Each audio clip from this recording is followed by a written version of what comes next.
The laughter didn't stop when I looked down at my wrist. It actually grew louder, sharper, like they'd been waiting for that moment all night. I remember thinking that silence would have protected me, but that night, silence became my weapon because none of them knew who was really standing in front of them. Before the story goes any further, let me say this. If you've ever felt underestimated, judged, or quietly humiliated, you might want to stay with me till the end. And if stories like this matter to you, go ahead and like the video, subscribe to the channel, and tap the bell icon so you don't miss what comes next. Now let me tell you how it really began. The party was already loud when I arrived. Music echoed through the house, voices layered over each other, laughter bouncing off glass walls and polished floors.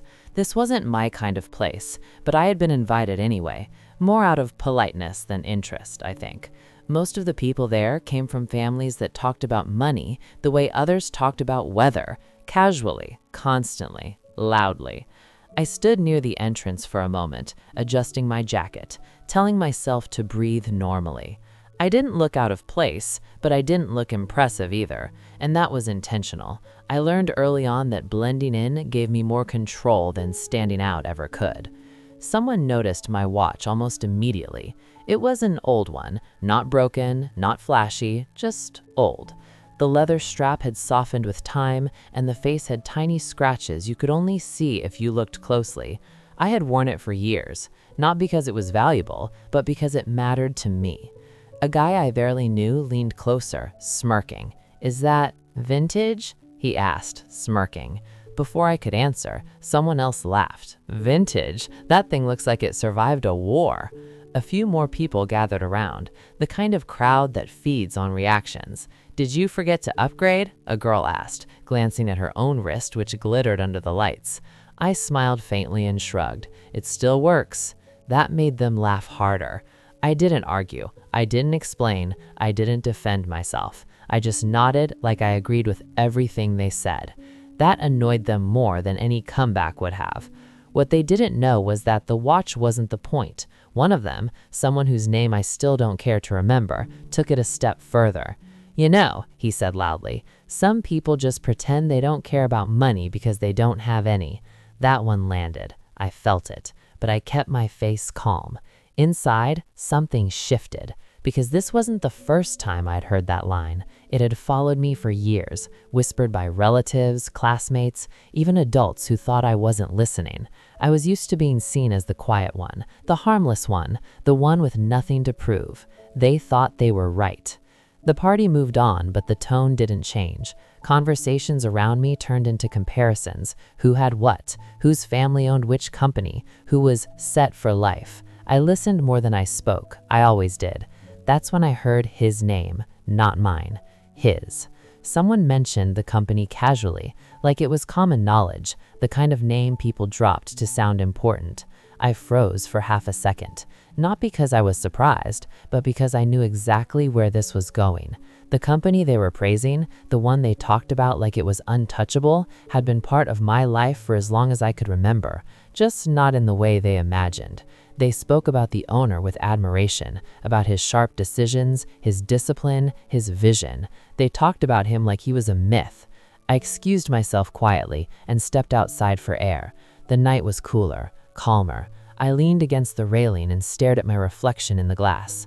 I didn't look powerful. I didn't look wealthy. I looked like exactly who they thought I was. And that was the problem, because none of them knew why I'd been invited to this party in the first place. They didn't know the real reason my name was on the list, or why certain people kept glancing at me confused, like they recognized me from somewhere but couldn't place it.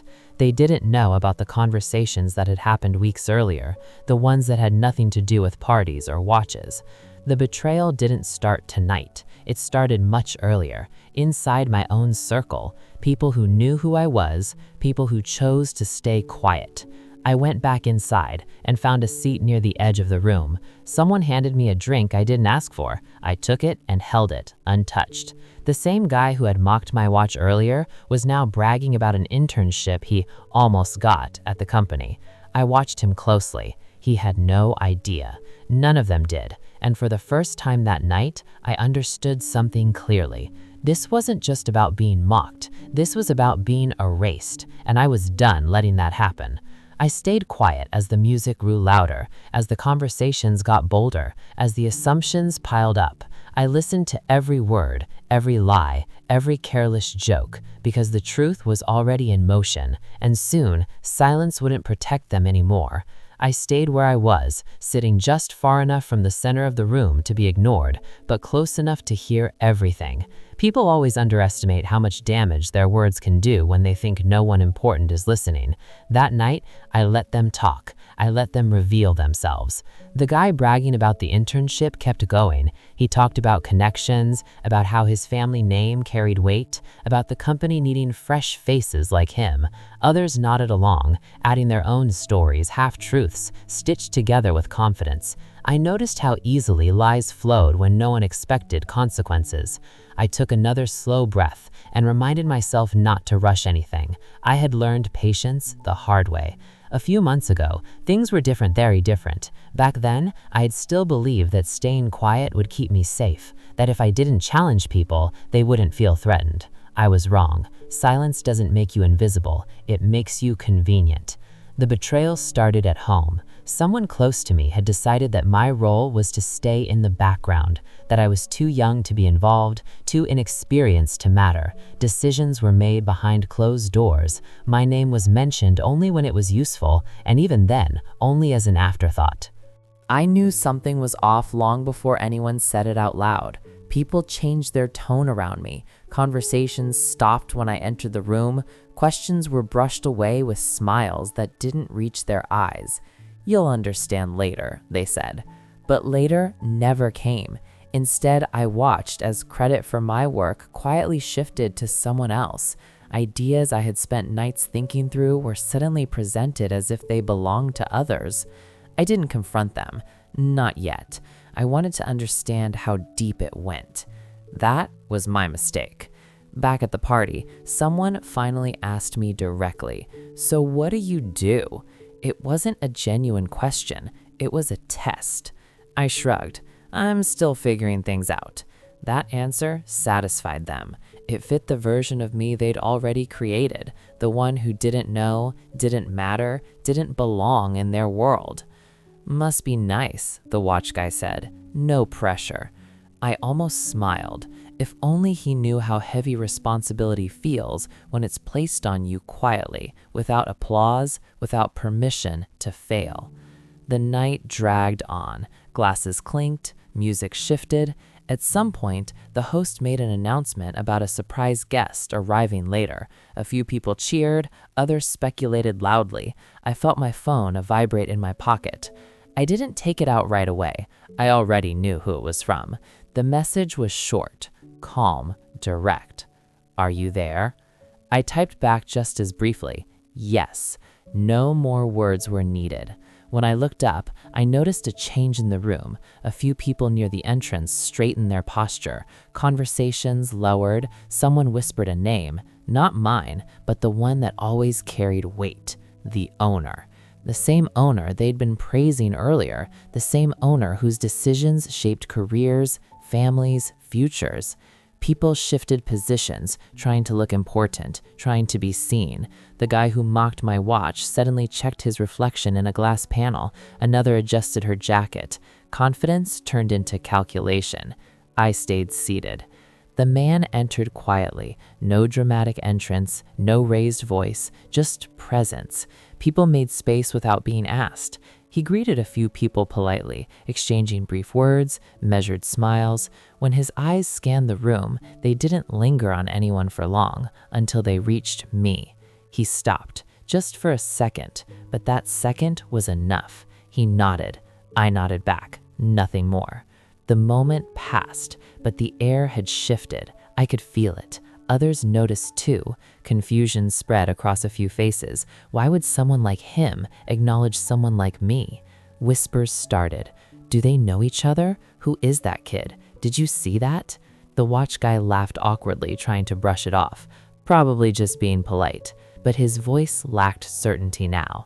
The owner continued moving through the room, talking to the host, shaking hands. I didn't approach him. I didn't need to. The timing mattered more than the attention. I remembered another night, months ago, when I had sat across from him in a quiet office. No crowd, no music, just questions, real ones. He had listened, really listened, and when I finished explaining what I'd seen, how people I trusted were manipulating information, redirecting credit, using my silence as cover, he didn't interrupt. He didn't defend anyone. He asked for time, time to watch, time to confirm, time to let people reveal themselves. That's what tonight was. Back in the present, I stood up and walked toward the table where the internship guy was holding court. As I approached, he paused mid-sentence. "Hey," he said, trying to sound relaxed. "Didn't see you there." "I was listening," I replied. A few people smirked, expecting another quiet response. I looked him in the eye. "You said you almost got hired at the company. Who interviewed you?" He hesitated. Someone from upper management." "Name?" He laughed nervously. "I don't remember." The room felt tighter now. "I ask because I was present for most interviews this year, and I don't remember you either." Silence. Real silence. Someone laughed, but it died quickly. The guy scoffed. "You? Present?" I nodded. "Yes." Before he could respond, a voice cut through the tension. "He's telling the truth." The owner had stepped closer, not aggressively, just enough. "He sat in on every final discussion," he continued, "because the company belongs to his family, and because he asked to see how people behave when they think he doesn't matter." You could hear breathing, faces drained of color. No one laughed this time. I didn't smile, I didn't gloat, I just stood there, feeling the weight of every word finally land where it should have months ago. The owner looked at me. "I think they understand now." I nodded again. But understanding was only the beginning, because what came next wasn't about embarrassment, it was about consequences. The room didn't explode into chaos the way people imagine moments like that. There were no raised voices, no dramatic exits. Instead, there was something heavier. People realizing that the version of the world they'd been performing for had just cracked. They stood there, frozen between who they pretended to be and who they actually were. The owner didn't stay long, he never did. Power, real power, doesn't need to linger. He exchanged a few final words with the host, nodded once more in my direction, and left the way he arrived, quietly. The music never came back up. The conversations didn't restart. The party didn't recover.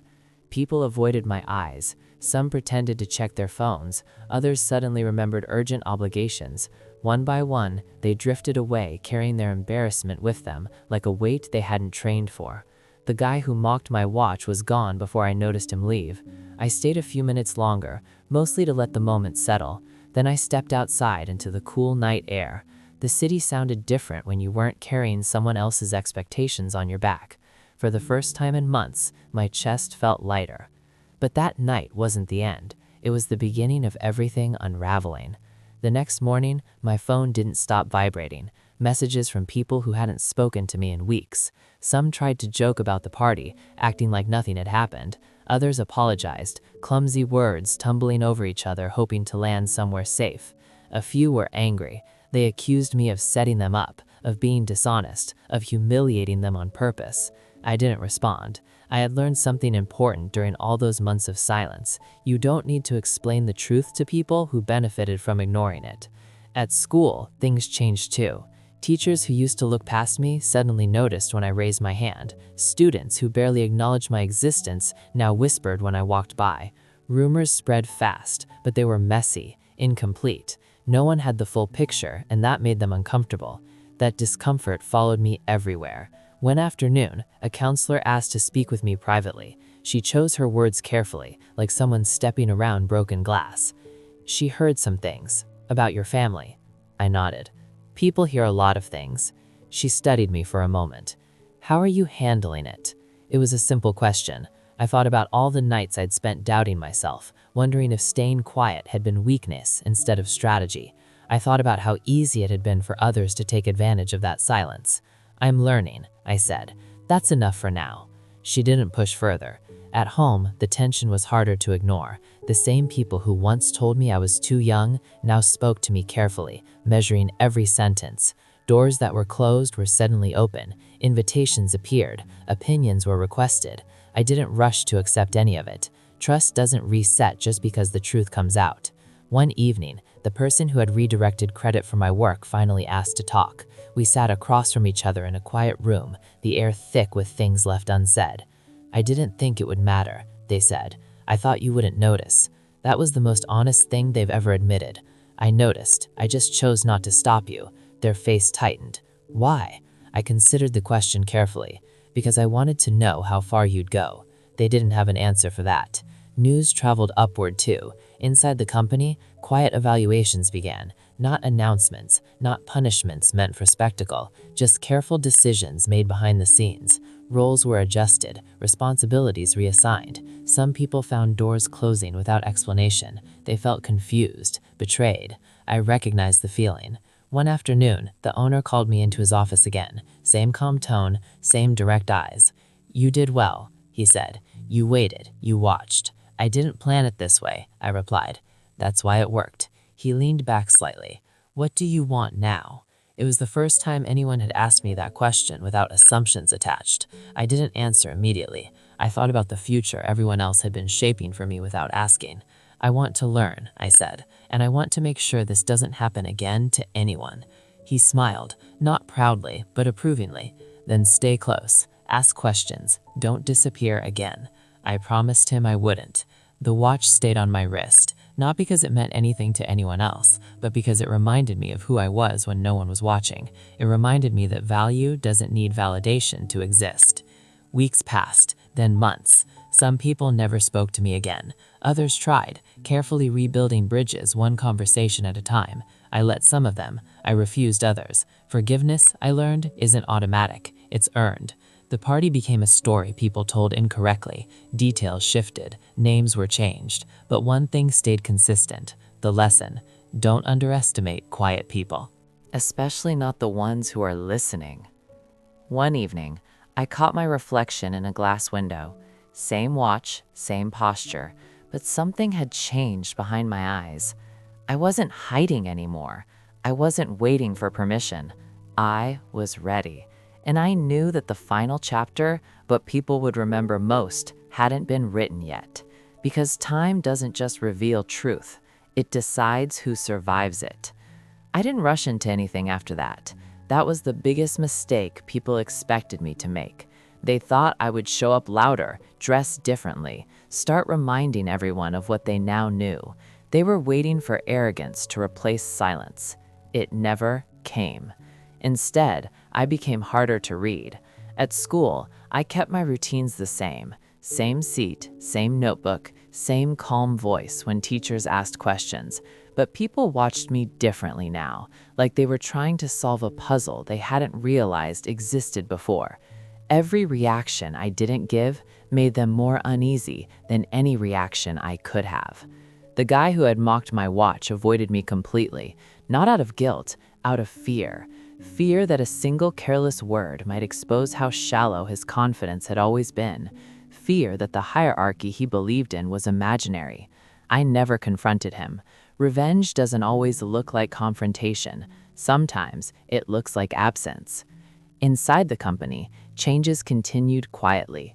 Meetings shifted, decisions were made without drama. The people who had built their positions on assumption and entitlement slowly found themselves irrelevant. No announcements were made, no names were mentioned. They just stopped being included. One afternoon, I overheard someone say, "I don't know what changed. Things just feel different now." They were right. Truth has a way of altering the air in a room. At home, conversations became more honest, though not immediately. The people who once dismissed me struggled with the idea that I had seen more than they gave me credit for. They didn't apologize right away. Pride delays accountability, but time wears it down. One evening, someone finally said it out loud. "We should have listened to you earlier." I nodded. "You didn't think you needed to." That answer stayed with them.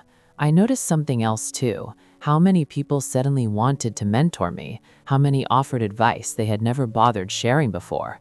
It was tempting to accept everything, to step fully into the version of myself they were now projecting onto me.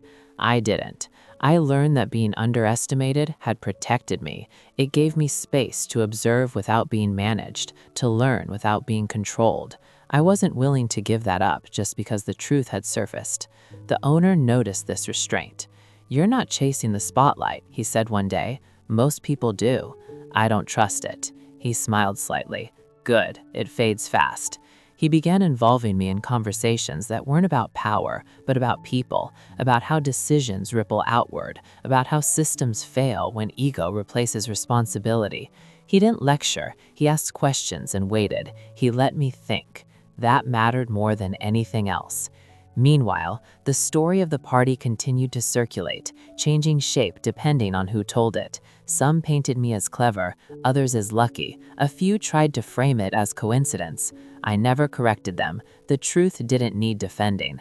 One afternoon, I was asked to speak, not publicly, but privately, to a small group of people who had made mistakes similar to the ones I experienced. They weren't being punished, they were being evaluated. "What would you have wanted?" one of them asked me. I thought carefully. To not be dismissed before I spoke. Silence followed. Not awkward silence, reflective silence. That was enough. As months turned to a year, something unexpected happened. People started coming to me, not because of who they thought I was connected to, but because of how I listened. They realized I didn't interrupt. I didn't perform confidence. I paid attention. I had learned early that attention is a form of respect. The watch stayed on my wrist through all of it, scratched now, older, still mocked occasionally by people who hadn't learned anything. I let them laugh. Some people only understand value when it's loud. Others understand it when it lasts. One evening, as I walked past the same building where the party had been held, I paused. Lights glowed behind tall windows. Another gathering was happening. Different faces, same energy. I didn't go in. I didn't need to. That night had served its purpose. It taught me that silence can be armor, that patience can be strategy, and that revenge doesn't have to burn to be effective. Sometimes it simply allows people to face themselves without a distraction. The people who betrayed me didn't lose everything. They lost something worse: control over the narrative. I went home and sat quietly, thinking about how close I'd come to speaking too soon, to defending myself before the truth had room to breathe. If I had, none of this would have happened. I would have been dismissed as emotional, reactive, immature. Instead, I had waited, and time had done the rest. I realized then that being young didn't mean being powerless. It just meant people assumed you were, and assumptions are fragile things. They break easily.